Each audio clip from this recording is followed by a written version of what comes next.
დღეს განახეთ ჩემ ახალ პროექტს.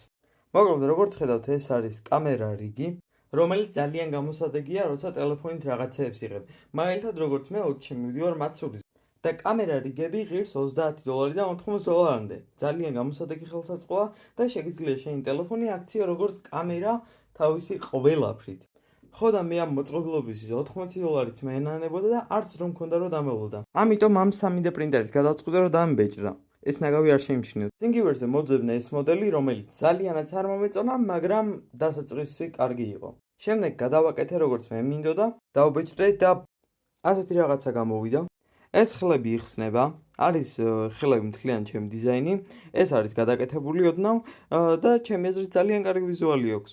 ცალკე ხელი გამოიყურება აი ასე. ეს არის ძალიან მარტივი მექანიზმი, რომელიც უბრალოდ სრიალდება შიგნით და მაგრდება. 3D პრინტინგის ერთ-ერთი მთავარი პლუსი არის ის, რომ შეგიძლია კოსტუმიზაცია აბსოლუტურად ყველაფრის, მაგალითად ხელის დიზაინის ან ფუნქციის. ასევე იგივე ხელი შემიძლია დავუყენო ზემოთაც და შეასრულებს აი ასეთ ფუნქციას. მაგრამ მე გვერდით მრჩევნია. ხო, ჩასმავთ ხანდახან რთულია. მაგრამ და ესე ჩავა და ვსო.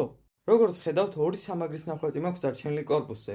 ამიტომ დაწერეთ კომენტარებში რა აპგრეიდები გინდათ გავუკეთო, მეც მაქვს იდეები და ყოველდღე ერთ აპგრეიდს დავამატებ. Peace!